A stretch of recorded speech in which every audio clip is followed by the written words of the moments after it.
Hello! Kumusta kayong lahat? Kumusta ang lahat? Sana nasa mabuting kalagayan kayong lahat mga kababayan. Medyo matagal tayong hindi nakapag-update dito sa ating YouTube channel dahil medyo pagod talaga ang lola nyo sa daming nangyayari ngayon sa mundo. Hindi talaga tayo nakapag-update lalong-lalo na sa politika. At kumusta kayong lahat? Saan sulok man ng mundo kayo naroroon, sana okay kayong lahat, lalong-lalo na sa aking mga kababayan na mga OFW. Kumusta na kayong lahat? At makisuyo lang no, sa mga bago pa lang dito o makadaan kayo dito sa ating channel. Paki-subscribe yung ating YouTube channel at pindutin ang notification bell para ma-update kayo sa ating mga i-upload na mga video. So, ang pag-usapan lang natin ngayon, itong patungkol sa mga trial, no, itong impeachment trial ng ating Vice Presidente na Sara Duterte. Ito ay pang-apat na araw na yung impeachment, no? Mula noong unang araw, pangalawang araw, pangatlong araw, hanggang sa ngayong araw, ano.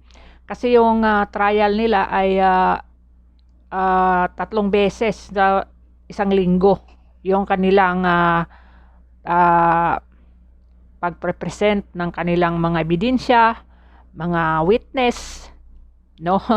Mga witness na mga walang kwenta, no? So, ang title itong ating vlog ay Impeachment Trial, no? Na walang kwenta. Yun. Kasi, alam ba ninyo ang gastos dito sa impeachment trial ni Vice Presidente Sara Duterte? 25 million. 25 million a day yung kanilang gastos dito. Tapos, ang trial na ito ay aabutin ng 92 days. 92 days. Aabot pa ito ng 2027, no? Ang sabi-sabi nga baka aabot ito ng February pa yung trial na ito. Kaya aabot ng bilyon, bilyones ang gagastusin nila dito sa impeachment trial na ito. Hamakin mo yun. Ganon ka importante sa kanila yung impeachment trial na ito dahil ginastusan talaga ito ng gobyerno. Saan ba galing yung bilyones na yan na gagastusin diyan sa impeachment trial na yan? Kwarta yan, pera yan ng taong bayan, mga kababayan. Pera natin yan, mga tax natin yan. Hindi naman huhugot ng sariling bulsa nila yung mga nasa gobyerno. Lalong-lalo na yung mga politiko na gusto talagang tanggalin at mawala si Vice President Sara Duterte sa kanyang pagkabisi at i-impeach nila yan talaga dahil nga sa darating na eleksyon sa 2028. Ganon yun mga kababayan. Kayo, ano sa tingin ninyo? Ano sa obserbasyon ninyo sa mga witnesses na gipresenta ng prosekusyon o yung mga prosecutor, yung mga congressman, o yung mga nasa Congress? Kasi sila naman yung pa-impeach kay Inday Sara, yung mga nasa Congress, yun sila De Lima, sila ni Sindanya, sila ni Dilema, si Jokno, o sino-sino pa yon. Basta puro yan sila mga NPA. No, mga NPA man yan sila. Kasi yun talaga yun ang kalaban talaga nila yan, si Vice President Sara Duterte. Kasi kung maalala ninyo ang mga NPA, ilang buwan lang nakalipas, merong ang 19 na mga NPA na natigi, di ba? O sa panahon ni Digong, naubos-ubos din yan sila, nagsusurrender na. Ngayon, bumabangon sila. Kaya gusto nila na mawala si Vice President Sara Duterte, no, sa ano talaga, yung ano ba ng politika ba, sa politika. Kaya dinaan nila talaga sa impeachment. Alam niyo mga kababayan, pwede naman yan siya kasuhan after ng kanyang termino. Pero dahil nga tatakbo itong pagkapangulo, hindi na nila makakasuhan. Dahil pag presidente ka na, hindi ka na makakasuhan. Kasi kung sakali mananalo siya sa pagkapresidente, hindi na nila makasuhan.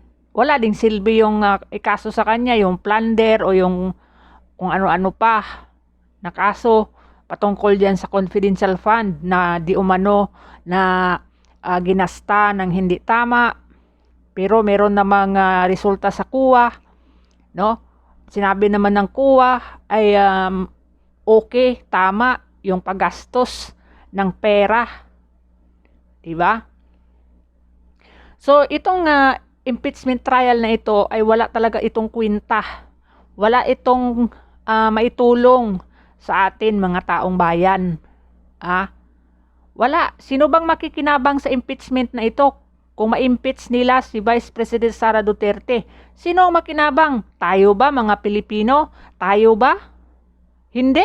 Ang makikinabang dito yung mga politiko, yung mga kalaban ni Vice President Sara Duterte na mga politiko dyan, na mga magnanakaw, makongresman man yan, masenador, mamayor, gobernur, kung ano-ano pa, mga barangay kapitan. Wag nyo sabihin na walang barangay kapitan ng mga magnanakaw, mga kurakot, meron din. Kaya nga mula sa baba hanggang sa taas. Kaya ganon yung bansa natin. Mayaman naman sana tayo kung yung mga politiko, yung mga leader natin sa bansa natin ay magagaling.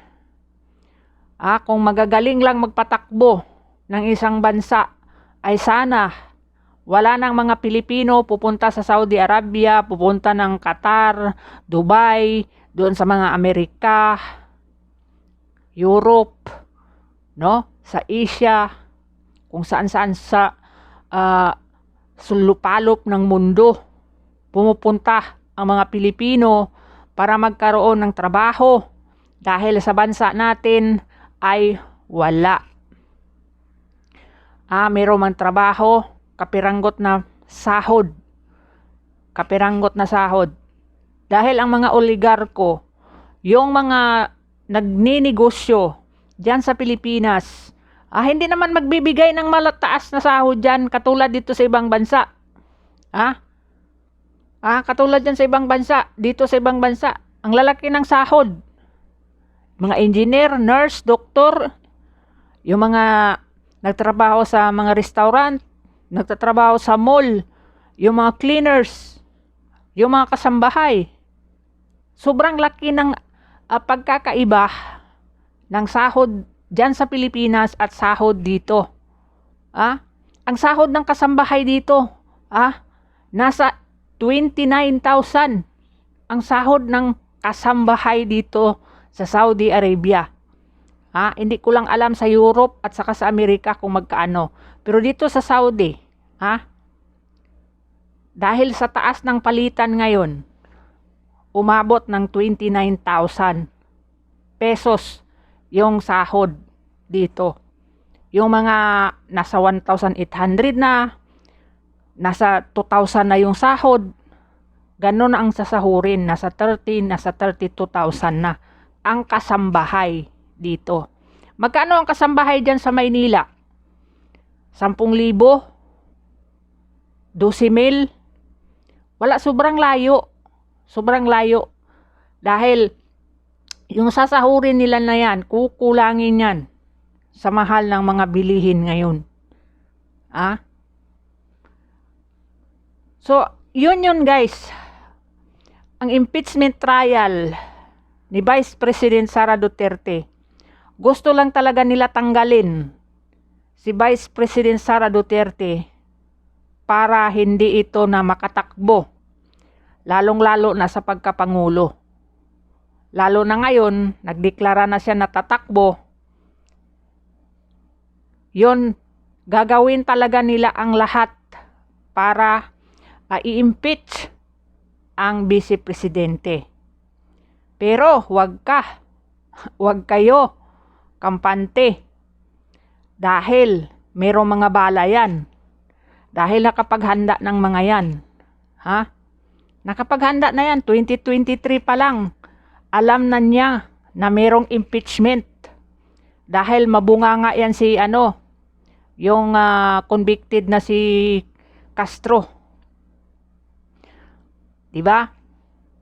Nalaman na niya yan. 2023 pa lang. Alam na niya yan na merong impeachment. Kaya nagbuo na siya ng kanyang team. Nagkuha na siya ng mga abogado na kanya sa kanya. Yung sa kaso. Kasi ngayon nga umabot na sa Senado yung impeachment trial. So yung impeachment na ito, kung titingnan ninyo yung unang araw, pangalawang araw, tatlong araw, pang-apat na araw, yung kanina ay walang kwenta. Walang kwenta. Kasi ang binasihan nila guys, yung video. Kasi yun ang inuna nila na tinalakay yung about sa pagbanta. Pagbanta kay Bongbong Marcos, kay Lisa Marcos, at kay Speaker Martin Romualdez. Yun ang inuna nila. Yun pa naman sa lahat ng pinail nilang impeachment, yun ang yun ang pinakamabigat na impeachment complaint, yung about sa pagbabanta na patayin si Bongbong Marcos, si First Lady at saka si Speaker. Yun ngayon ang inuna nila. Pero kung titingnan ninyo yung trial ay walang kwenta. Walang kwenta. Talaga. Kung nakita ninyo si Attorney Sal Panilo na nang doon sa trial, nang doon sa likod nakatulog, no? Sobrang yung wala talaga. At saka yung mga witness nila na kinuha, puro may mga kaso yun. Yung ngayon, yung witness ngayon, yung pang-apat na araw, may kasong perjury yun. Hindi ko maintindihan bakit itong prosecution ay kumukuha sila ng witness katulad ni Madriaga. Kinuha nila. May kasong kidnapping. Kidnap for ransom. Yun pa, kinuha nila yun. Ginamit nila yun sa impeachment. Ngayon naman, mga NBI. Diba? Si Matibag sana. Pero nagpare-schedule si Matibag. Diba? Kailangan kasi sa mga kaso-kaso, hindi naman tayo abogado, no? Pero, sa mga kaso-kaso kasi, kailangan talaga na meron kang matibay na ebidensya. Kasi sa mga kaso, hindi naman pwede yung chismis dyan sa korte. No? Kahit saan kang korte. Basta korte, hindi pwede yung chismis. Kahit nga doon sa barangay. Di ba may magdemanda, may magpabarangay. Yung about sa mga chismis. Hindi man maano yun. Hindi maano yun. Hindi ma-priso or makamulta yung tao kung wala kang ipakitang ebidensya. Oh, sabihin mo, ni-rape ka.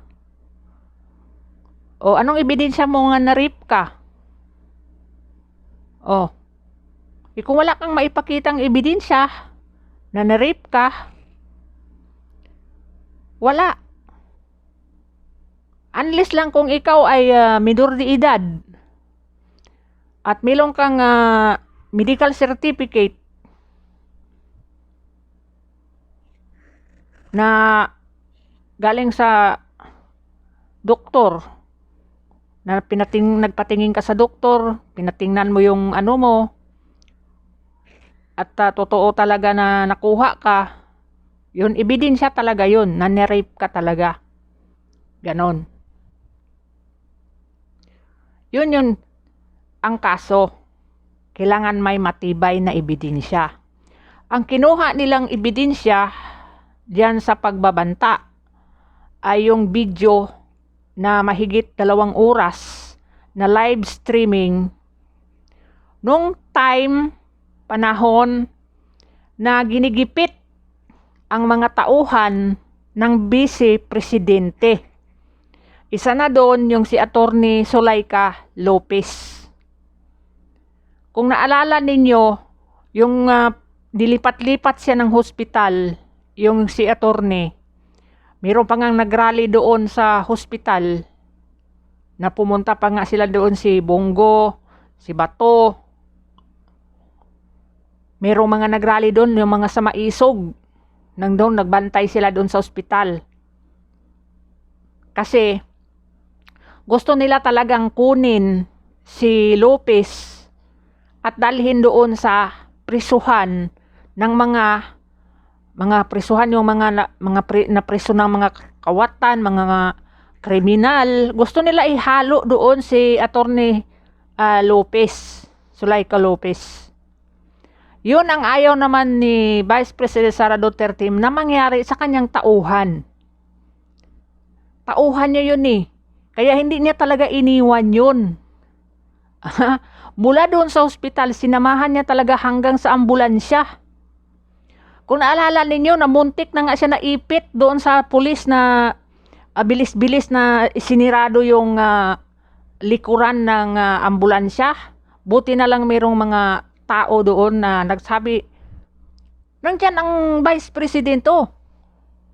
Sinigawan pa nga ni Vice President yung pulis na yun eh. Di ba? Yun. Ang panggigipit sa kanila sa mga tauhan ng Vice President. Nung time na yun. Ang live streaming na yun, doon sila sa sa HOR.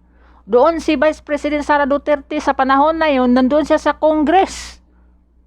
Di ba, paalala ninyo, pumasok si Sara Duterte doon sa Congress? Pumasok siya doon. Pinatayan pa nga sila ng ilaw. Doon siya sa opisina ni Pulong. Di ba? Doon yung live streaming na yun. Na mahigit 40 ka tao, 40 ka vloggers yung sumali doon sa live streaming na yun. At kung itingnan ninyo, i-review ninyo yung video na yun, mahaba yun. Mahaba. Diba? Marami siyang sinasabi doon. At isa na yung sa pera, doon sa confidential fund, na mismo si Lisa Marcos ang nagbigay doon ng pera na yun. Diba? Na para sa DepEd. Diba? I-review nyo. Nandoon yun. Siguro yung video na yan, magamit din nila yan pag aabot na sila sa doon about na naman sa confidential fund. Yan, isa din yan. Magamit nila yung na yun, video na yun. Kasi minura talaga ni Vice President Sara Duterte si Lisa Marcos dyan. Minura niya sila dyan. Di ba? Dahil nga, bakit pati yung mga tauhan ng Vice Presidente ay gusto nilang gipitin. Di ba? At hanggang ngayon, grabe yung panggigipit nila sa mga senador na lumalaban dyan sa flood control. Lalo na si Marcoleta. Pinakulong nila. Dahil dyan sa donation. Doon panahon na siya tatakbong senador. Yung donation na yon ay para sa campaign. Para sa kumpanya. At hindi yon galing sa kaban ng bayan. Ang pera na yon. Personal na pera yon ni Dipensor. At hindi naman si Dipensor humingi ng pabor kay Marcoleta. Bakit? Nagtrabaho ba si Dipensor ngayon dyan sa Senado? Tauhan ba siya ni Marcoleta? Hindi naman. Si BBM ang dapat kasuhan ng plunder. Kung basihan natin yung donation, maraming politiko ang tumatanggap ng donation. At binibigyan ng mga pabor yung mga tao na nag-donate sa panahon ng kanilang kampanya. Lalo na yung mga negosyante na mga oligarko. Yan si Lagdamio. Ilang milyon ang binigay ni Lagdamio yung donation sa campaign ni BBM. Asan si Lagdamio ngayon? Diba, nasa kabinete. Sino yung nasa PCSO? Nagbigay daw ng 30 million yun. Diba, siya yung dyan sa PCSO na araw-araw halos may nananalo. Minsan na nung bago-bago pa lang yan si Tulpo. Niya yung mga nananalo dyan sa PCSO na yan. Biglang natigil. Diba? Siguro pina-stop. Stop?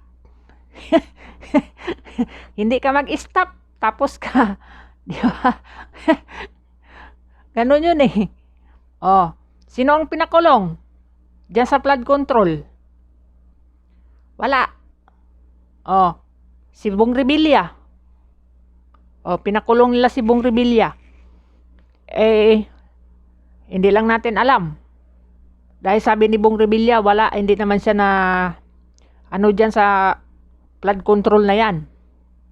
Si Jingo Estrada, kulong. At ngayon, si Marcoleta talaga, kinulong nila talaga before ang impeachment trial. Kasi tinik ito sa kanila si Marcoleta eh. Tinik. Tinik ito. Lalo na dyan sa mga question. Dyan sa mga witnesses. Siyempre, sila eh, mga judge sila eh. Dyan sa impeachment trial na yan. Sa lahat ng senador dyan, si Marcoleta talaga ang matinik sa kanila lahat dyan. Dahil nga sa eksperyensyadong abogado at matalino. Diba? Pero kahit wala naman si Marcoleta, meron pa ring matinik dyan. Si Cayetano. Magaling din yan si Cayetano. Diba? Yung mga witness na dinadala nila dyan, parang mga hindi ko alam. Diba? Wala talagang kwenta. Walang kwenta, sayang pera. Sayang ang pera ng taong bayan. Sayang. Kasi, alam ninyo, sa Lunes, ang defense na naman ang magpresentar ng kanilang witness at ebidensya. About dyan sa mga pagbabanta. Kung maalala ninyo, May laslas si Vice President Sara Duterte sa liig. May laslas hanggang ngayon, nandyan pa yung laslas sa liig. Diba? At meron talaga yung pagbabanta sa pamilya niya. Diba? So, hindi lang natin alam kung sino talaga ang mag-witness, sino kanilang witness. Pero alam niyo may nakita akong video ng isang manghuhula. Ako hindi naman ako naniniwala sa hula talaga, pero yung makita ko ngayon at naobserbahan ko yung mga nangyayari sa impeachment trial, parang parang nagkatotoo yung hula. Yung sa pagbabasa ng tarot cards. Talaga, nagkatukma yung mga sinasabi ng tarot sa mga nangyayari. At ang sabi ng tarot ay merong isang tao na tutulong dyan sa impeachment. Tutulong kay Vice President Sara Duterte dyan sa impeachment na yan. Yan ang abangan natin. At ang sabi ay ito ay galing sa galing ito sa men in uniform. Ganon. Nasa siguro sa army ito, mataas sa army, yung mga ganon. Hindi lang ako sure, no? Pero sa akin, parang ganon, no? Parang ganon. At alam nyo, ang dapat talaga na magpapatunay patungkol dyan sa mga pagbabanta, assassination, sedition, o mga ano-ano, ang dami ng nila. Ganyan sila ngayon eh. Bawal nga magsigaw ng BBM resign eh. Ganon sila ka onion skin na mga politiko. Bakit ayaw nyo pasigawin yung tao? Ayaw na nila kay BBM. Lahat kakasuhan ninyo, yung milyon-milyon na sisigaw kay BBM na resign, kakasuhan nyo.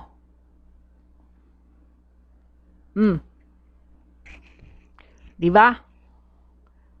Alam nyo, ang magpapatunay talaga dyan sa mga ganyan, yung mga banta-banta na yan, dapat yung mga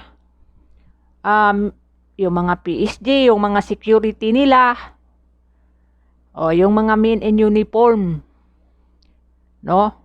Yung mga pulis, mga sundalo, kung ano man yung mga nasa security nila. At isa pa, bakit sila Dilima,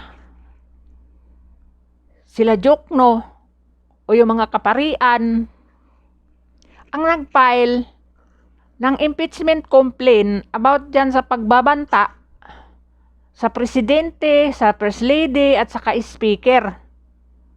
Di ba dapat sila ang mag-file ng impeachment? O kahit hindi sila personal, meron silang abogado na mag-file ng impeachment sa vice-presidente. Kasi sila naman ang naagrabyado dyan eh. Yung Pangulo mismo at yung asawa niya at ang kanilang pinsan. Di ba dapat sila ang magreklamo? Sila ang magreklamo na ipa-impeach ito kasi binantaan kami.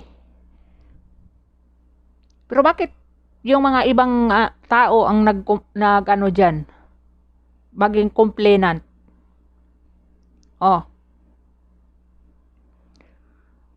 Pero siguro, pwede naman yun.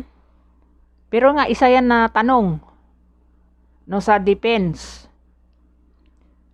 na about dyan. Wala naman isang kaso.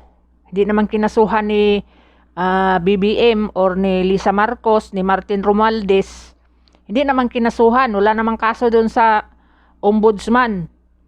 Kinasuhan ba, pinailan ba ng kaso si Vice President Sara Duterte patungkol diyan sa pagbabanta na patayin sila? Sa mga nakakita ng video na yon, alam yung kahaba-haba ng video na yun. Na ano pa nga doon meron pa nga siyang sinabi doon sa isang interview na si Ninoy Aquino. Diba? About kay Ninoy Aquino na pinatay nga. Pinatay nila. Hindi nga nakaganti. Hindi nakaganti si Ninoy Aquino.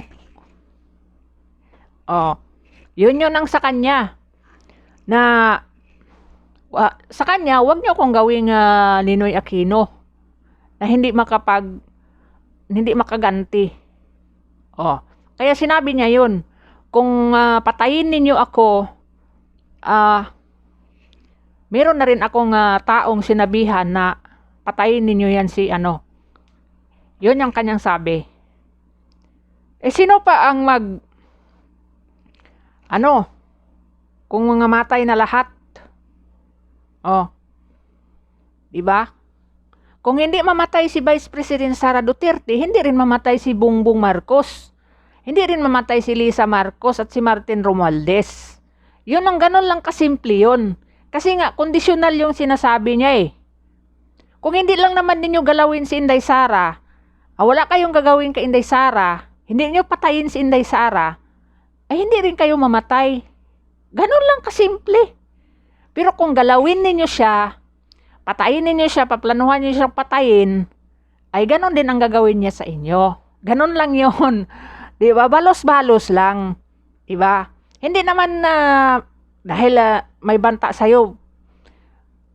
Siyempre may mga yan si Inday Sara, may mga intelligent yan Diba? Kaya nga namamatay yung mga NPE Dahil may intel yan. Malakas ang intel kasi nagbabayad talaga yan siya. Ng intel. Kaya nalalaman niya yung mga galaw. Alam niya na mayroong banta sa buhay niya. Sino ba ang magplano na patayin siya? Di yung kalaban niya sa politika. At sino ba yun? At isa pa yung mga kalaban niya, yung mga NPA. Yung mga nandyan sa Kongreso, yung mga party list dyan na mga NPA. Yan, isa yan sa mga kalaban niya. Kaya sinabi niya, pag patayin niyo ako, papatayin ko rin kayo. Hindi ko na kayo mapatay kasi patay na ako. Di maghabilin na ako. Kung mamatay ako, patayin mo yun din sila. Kasi wala namang ibang papatay sa akin. Yun lang sila. Ganon lang yun. Dahil nga, diba? Kailan ka pa maghanda? Kung natigok ka na, wala na. Makatulad ka ni Ninoy Aquino, wala hanggang ngayon, wala nga, hindi nga hindi nga nalalaman kung sino talagang pumatay ka sa kay Ninoy Aquino. Diba? Dahil lang din yan sa politika. Bakit namatay si Ninoy Aquino? Dahil sa politika. Diba? Maraming namamatay na mga politiko dahil sa politika. Ganon lang yun. Ayaw ni Inday Sara na mangyari sa kanya yun. Kaya inunahan niya na.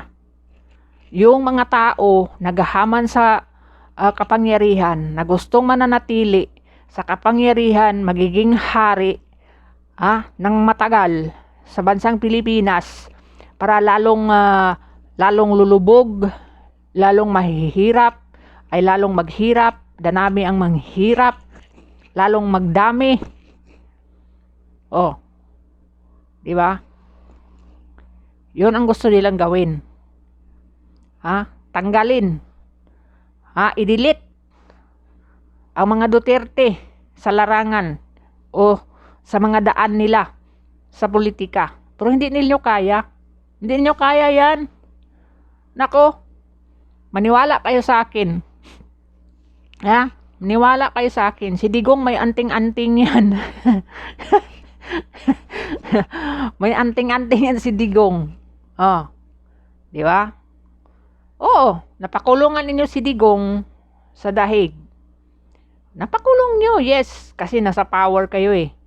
May handa na yung eroplano, inyo ang mga pulis, anong mga magawa nga naman nila? Di ba?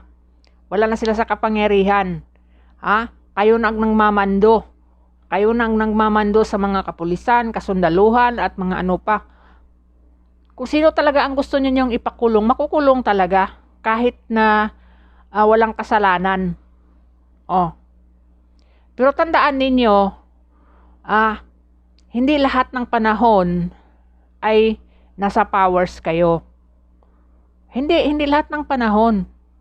At hindi napapayag ang taong bayan o ang mga Pilipino na ang isang Marcos ay mananatili sa pwesto katulad ng ama na umabot ng 20 years. Wala na, hindi napapayag ang mga Pilipino dyan. Oh. Gusto na nga ng mga ibang Pilipino, majority ng mga Pilipino, ay ayaw na. Nasa kalahati na, 50%. Nasa survey yun eh. Ayaw na kay BBM. Oh, ilan na lang naniniwala kay BBM? 12% na lang.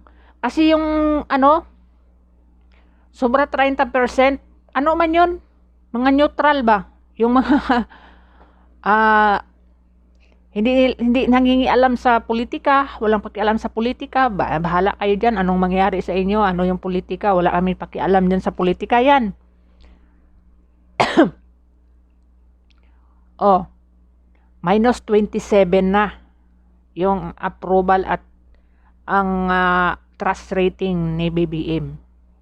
Diba? Oh, ang layo-layo niya kay Digong. Paano kasi? Lahat ng kamalian, mga palpak, mga sakuna, lindol, lonop, kung may tsunami pa, bagyo, landslide, mga patayan, no? Isisi nila sa nagdaang administrasyon. Oh, katulad nung mga kabataan na maril doon sa lugar ni Tambaloslos. Oh, nakuha daw yun ng mga kabataan kay Digong sa panahon ni Duterte. Hamakin mo yun. Di ba? Sa panahon ni Duterte, sinabi niya talaga sa kanyang speech nang siya ay unang suna. Sinabi niya talaga na hindi na pag-usapan o hindi sisihin yung nagdaang administrasyon. Oh, sino ba ang sinundan niya? Si Noynoy Aquino. Narinig ba ninyo si Digong na sinisi si Noynoy Aquino? Pag may bagyo, may sakuna, may lahat, may mga patayan sa kanyang administrasyon, kung ano man yung mga nangyayari, yung may pandemya, yung may pandemic, yun yung sa panahon ni Digong, yun yung pinakamahirap na nangyayari, yung pandemya. Sinisi ba ni Digong si Noynoy Aquino? Kasalanan ni Aquino ito? Kasi itong Marcos administration, wala na silang bukang bibig, puro na lang Duterte. Diba? Oh. Yung mga totoong nagnakaw o na dyan sa flood control, hindi pa, wala mang nakulong dyan. Oh, si Saldico, hindi naman nakulong. Si Romualdez, hindi naman nakulong. Yung mga nakulong, ginawa pang star witness. Oh, di ba?